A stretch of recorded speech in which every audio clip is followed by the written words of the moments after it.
Welcome back to the Real Estate Den. This is episode 20, season 2. Today we have Amy out of Chicagoland and Sean out of Los Angeles. Thanks for joining us today. Yeah, thank you. Glad to be here. Likewise. Awesome. Well, let's just get right into it. Let's start off with telling us a little bit about you, where you're from, your business, and kind of like what brought you into the industry and what you like about it. So we'll go ahead and start with Amy. Tell us about you and your company and all of the wonderful things you do. Oh, great. Thank you. So I'm Amy Downing, and my company is Amy Downing Media and Marketing. And after 20 years of being a marketer and working in the corporate world, after COVID, I decided I didn't want to go back to the office. So made a pivot and discovered kind of the world of podcasting and discovered how podcasting can be a really powerful marketing tool for a business. So I kind of dabbled in that. I became a podcast manager, and I really spent a lot of time trying to figure out, like, how can I really put together a simple program that somebody can use to market their business. So that's how I came up with my program that I call the Agent Audio Advantage. And it uses a private podcast, which is just a limited number of episodes and done on a private platform, not on a public platform. So it's a little bit of a twist on podcasting, and I can get into that a little bit more later on. But so something a little bit different, works a little bit better for marketing, and it doesn't require you to keep creating endless content. Cool. I'm excited to hear about that for sure, because we just sort of jumped into this with a Zoom account, and luckily Amanda, who does, she's without Amanda and Michelle, there would be no podcast. So let me just say that very clear. I'm really good at talking, period. So great. There's a little bit more to it than just plugging in the microphone and talking. So that's why I developed this pretty much done for you programs to make it easy for the busy real estate agent. I love that. I'm excited to hear more because you either need a team of people or you just need an Amy. So that sounds like that's a no-brainer right there. Sean, tell us about you and kind of your background and what got you into the industry. Sure, I might have to bring on Amy as well. So my name is Sean Allen, originally from New Jersey. And long story short, I came to Los Angeles and was kind of homeless for about 3 weeks. Started my first job. Came out here in 2011 and had some money in the bank account, but $3,000 was not enough to cover security deposit and first month's rent. Fast forward 10 years later, I told myself I would never be on the streets and without a house that I at least own. And so I started saving money and working, and bought some property in California with a business partner, as well as North Carolina, and became a licensed real estate agent in 2016, and now I'm super duper happy to be a full time consultant where I coach not just one on one clients, but also I coach organizations and or nonprofits on how to use real estate and or property to further their mission or their goals, whether it's housing or event venue space or just partnering up with local nonprofits to host events. So I'm excited to be on here today. I've seen your show, and Amy, you're definitely speaking the right language because I am not great at marketing, and so it's always nice to be featured on podcasts, but also to learn kind of a different avenue of how to get the word out there on how we can make a bigger impact. I love it. Amy, so you have a COVID business, which I love to talk about that because I just I have a COVID business. I thought I was trying to figure things out and then COVID happened. Like I started my brokerage like September of 2019. And then real estate, moves a little slow. But tell us sort of why did you choose to do marketing specific to podcasts? Did you bring anything from your previous did you have podcast experience before when you were marketing? No, I really didn't. I really discovered podcasting during COVID. I'd go on long walks just to get out of the house and started listening to podcasts and just really fell in love with being able to. And I just kept feeling like this could be a really good marketing tool. And like I said, at first I became a podcast manager where I would just, I learned how to edit and I would write show notes and just kind of manage that process for people who had a regular podcast. And then just within the last year is when I developed my private podcast program to really just wanted to make a simple marketing system for the person who wants to have a podcast for their business, but is just too busy to keep up with it. It's a tool that you do have to keep promoting and using, but you don't have to keep creating content for it. That's great. I can't, can you tell us like a little bit about give us a little like pitch, I guess.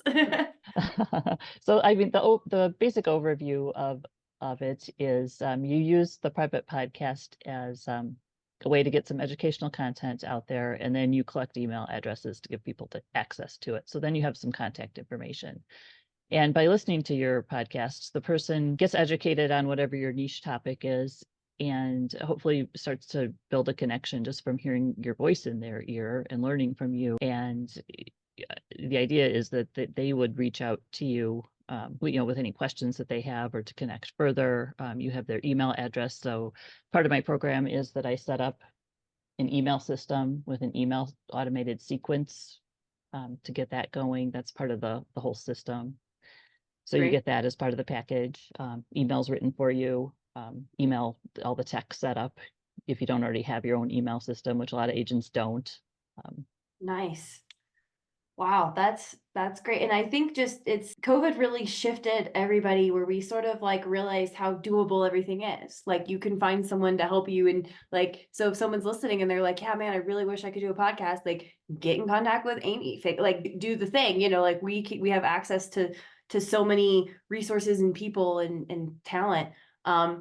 If you could go back and tell yourself something when you started, like you go back and like bestow wisdom upon yourself, what would you tell yourself then if you knew then what you know now? Oh, gosh, I probably would have tried to launch this program a lot sooner. And I guess I picked real estate agents because I felt like they don't really have anybody teaching them about marketing. The real estate education is about the transaction, and they don't really learn how to market themselves. And really, they are entrepreneurs as well. And I think there's a lot of resources out there that they don't even realize are out there that they could be taken advantage of to make their marketing a lot easier. Absolutely. Sean, if you could go back and tell yourself one thing, if you knew then what you know now, what would that be? I resonate 100%. I wish I would have started sooner, right? Especially in the real estate market. It's like, you buy a property and you finally save the money, you get it, and then you wait and hopefully you get that appreciation and you're like, wow, this is not bad. It's not as bad as I thought. Now I get the real estate bug. Let's do it over and over. Well, I wish I would have started earlier. So that's really key is the barriers to entry when it comes to business or especially buying property or launching your own real estate business or whatever it may be. It just seems so daunting sometimes because often we're just resistant to change, right? Some of us are coming from corporate America experience and we're trying to do things on the side. And but once you get over that hump, I feel like for me and the folks in my network, it's like, wow, I wish we would have started sooner. So just get out there and give it a shot. And you'll probably be surprised on how you can do it again and even better and sooner. Absolutely. What would you, because you said you're a realtor investor and you help coach as well. If you, and you're in LA, which is obviously a super like really intense market. What do you like? Is it achievable for a new investor to get in started in such a kind of expensive market? Like I think, there's probably some intimidation factor. You think of LA, Chicago, like all these really big areas. Is there any advice you can give to someone who kind of wants to start out who maybe feels like it's kind of saturated? Excellent question. So I like to theme it around transforming your experience into success. So I'm a project manager. So when I look at things in real estate, I look at it as a project. Others that come from maybe the marketing or the advertising background might look at it as, well, I need to network and I need to, be creative, right?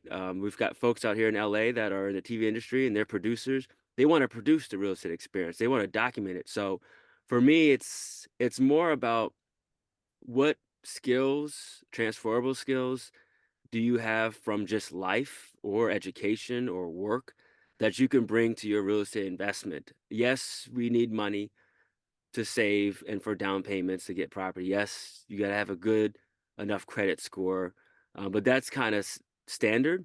But how you approach it, whether you house hack or you go flip or you start off with wholesale or folks get their license and they think that that's a good avenue to learn about it before they hop into it.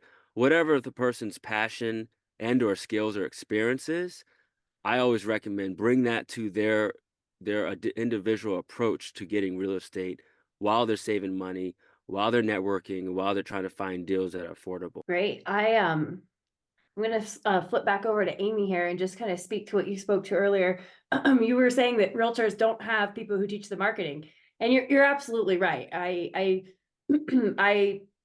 it makes me laugh sometimes how people like there's nobody like there's that's why I think there's like a small percentage of agents who kind of get away with shady things, because unless you're doing like really really horrible things, like a lot, like there's not a lot of guidance and requirement. And I mean, it takes about 8 weeks and $2,000 to get a real estate license in Colorado, like, and that's one of the harder states to get a license in. Is it a test? Is it like an accomplishment? Like, of course I'm not like devaluing that, but I really love to connect with companies that do help support agents, because you are kind of like, here you go, here's a license, bye.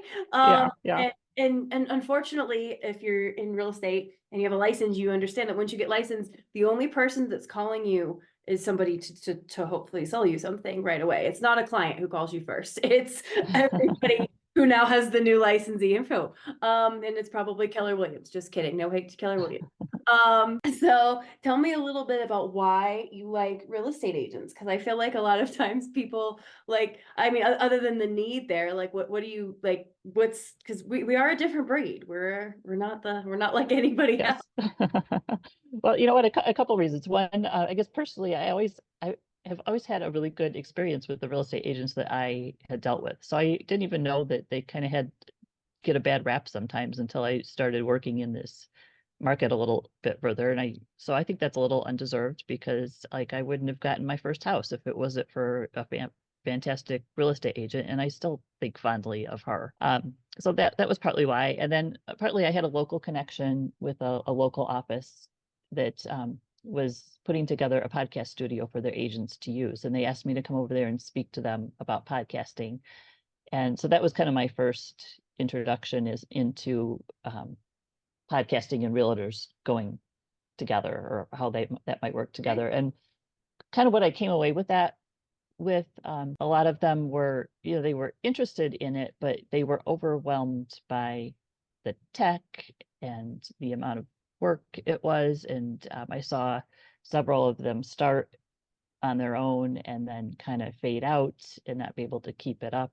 And I really wanted to develop something that would turn into an asset for them that they can just keep using over and over, something that's simple and where I would do most of the heavy lifting. So that too was in the back of my mind when I developed my program. And I love that. And I hope that everybody who's listening who wants to do a podcast will get in touch, because if you want to start a podcast, I try to come from the mindset of not competition and more collaboration. So if everybody's out there putting their opinion, like that's only more information, right? Like if we've got a bunch of, professionals bringing their expert opinions and masterminding, and we know it says in Think and Grow Rich and all the other classics, once we all start talking and connecting, it's another level. We're all learning and collaborating more. So that's great that you can do that. You've been able to do that, and we love industry people who love on us, no.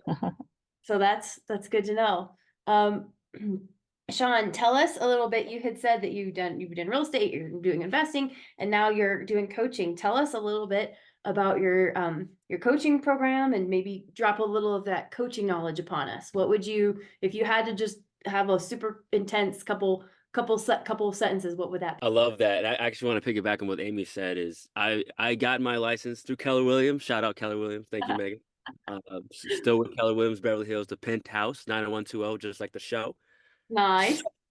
And Amy, you were right on it. When we talk about lead generation and SEO marketing, as soon as I got the license, it was like, sign up for this CEO, sign up for this social media company, this paid advertising, Google ads, Facebook ads, Zillow, everything. It was just a huge amount of information coming in, and it's hard to figure out who to approach. So I like that you have more of a personalized and customized approach. I know for me, I've tried different options, and majority of them was kind of like I spent the money, didn't get the return.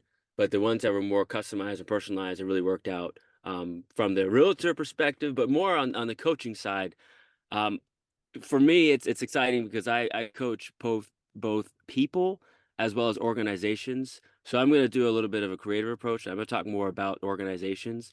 I'm working with nonprofits that have, call it mixed use properties, where there may be a residential unit upstairs and downstairs may just be an open room and a kitchen. And so for those that might be, part of local chapters of nonprofit organizations, or they do leadership or mentorship or academies, camps, daycares, things of that nature, I'm happy to be able to use the real estate knowledge to help coach them on, well, hey, if you have a smart renovation budget, you can turn this downstairs meet space, and let the community residents, community organizations use it for free. Or you can host, post-COVID times, there were not a lot of restaurants that would take a party of 20 or 30 folks, right?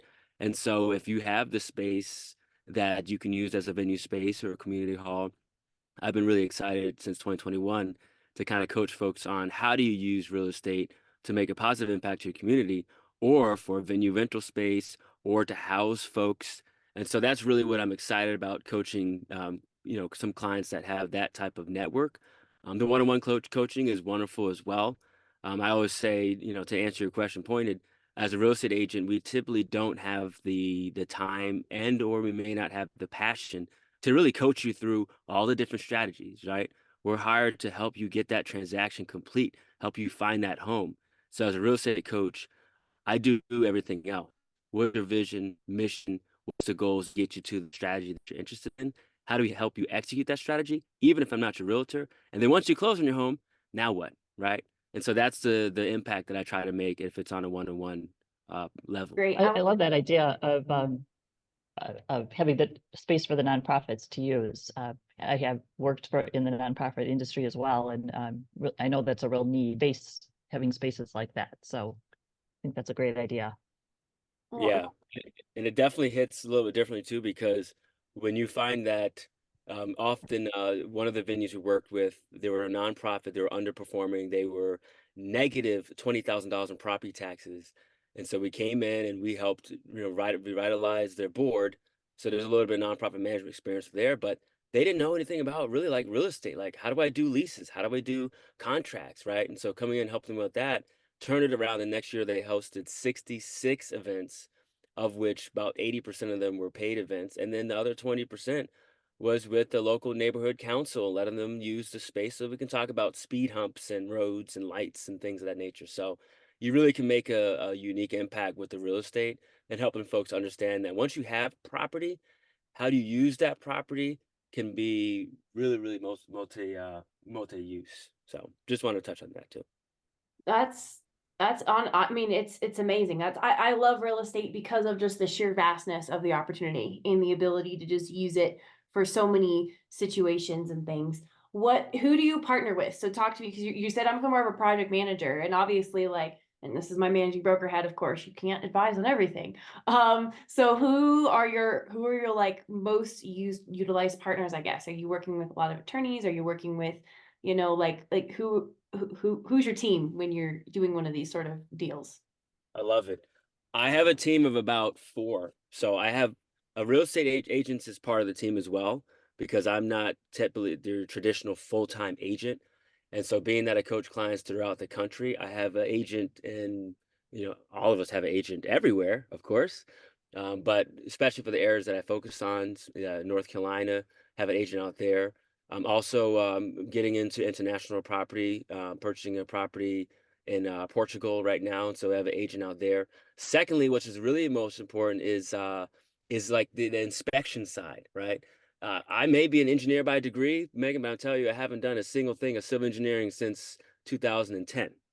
Okay, so I have an inspector. A inspector team is really, really important. Anytime you're going to buy a property, be it multifamily, single family, or whatever, even commercial, you're going to need inspector, right? So that's the second one that's really important. And then three, contractor. I always have a handy man or handy woman, and or a contractor, general contractor, plumbers. Always have a team, because there will be some issues that will happen just when you have a home. The water heater is going to probably malfunction when you're about to go on your vacation, and you just have to have that team. So those are the top three.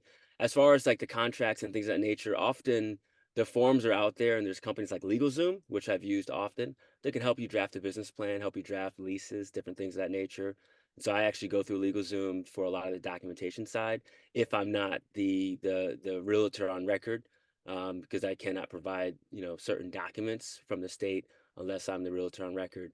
But LegalZoom has a lot of information, and there's other apps like Zillow that will help you with rental applications and screening. So I would say those are the top 5 resources that I utilize for all. Amy, do you have any specific thing that you do in the morning? Tell us a little bit about your morning and your morning routine.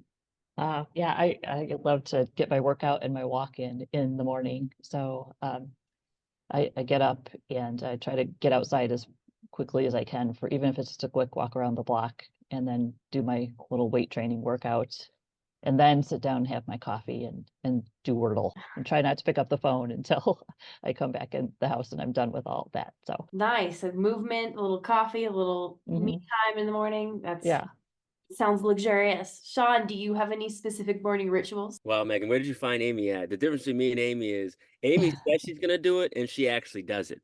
For me, when I wake up in the morning, the first thing I do is I look at my calendar and I look at my goals for the day. And yes, exercise and fitness is usually at the top of that list. But Amy, for me, it doesn't get done in the morning. I'm sorry. It gets fit in sometime throughout the day. Well, For that's me, the most important thing. yeah, I As long as you're getting it in there. Yeah, so I got a lot to learn from you. But for me, I calendar everything and I goal set daily, weekly, and monthly, and I try to benchmark to see what I did not complete the previous day or week. So every morning, that's the first thing. I don't do the social media first in the morning, the news first in the morning. I don't think for me, it's not beneficial to focus on other folks' lives first. The first thing is what's most important to me, and that's the first thing I do. I love that. And those are and so those sort of change every day based on where you're at in your goals, because you have your goal process that you look at in the morning. Correct, correct. And it's all electronic. So it's on a Google Calendar where I can set events. You can also set tasks through Google Calendar and you can mark them complete when they're done. And so I have a running task list of, 5 to 10 items that, get complete, but I review those each morning. And sometimes things take longer, right? And sometimes Right. things be knocked out in 5 or 10 minutes. I'm looking at all of my handwritten notes all over my desk and my complete utter lack of keeping everything in technology. Like, hey, that's great. Well, if our listeners want to continue the conversation with you, where can they find you, Amy? My website, I have 2 websites. Podcastingforrealtors.com is just a real easy landing page where you can go learn a little bit more about my program. And then my business is amydowningmedia.com. I'm also active on LinkedIn and Facebook. Great, great. And we'll have all of these linked in the show notes as well. Sean, where can our listeners find you if they want to continue the conversation or get some real estate coaching? And then correct me, you do the coaching nationwide, right? That's not just only in LA. Correct, nationwide, and hopefully by September it'll be internationally wide, which is not really a word, but once we get in Portugal, then we'll be international. So yeah, so my name is Sean, Sean, last name Allen, Allen. I go by Sean, the Real Goal Setter, if you want to find me on TikTok. Also, you can go the old-fashioned route with my website, which is therealgoalsetter.com. Also, when I consult through businesses, I consult through Das Estates LLC, which is DAS, like Das Auto. Remember the commercial? So Das Estates LLC.com. You can send me an email there as well, Das Estates LLC at gmail.com. And let me drop my cell phone number, 732-778-8080. I know it sounds like a fake number, but I promise it will go to me and I will pick up. So 732-778-8080, Sean Allen. And thank you so much, Megan. Amy, it's a pleasure podcasting with you today as well. Yeah, it's great to meet you. Thank you guys. And we will see you guys next time for the Real Estate Den. Thank you so much. Thank you. Have a good one. Thank you. Thank you, guys. Awesome.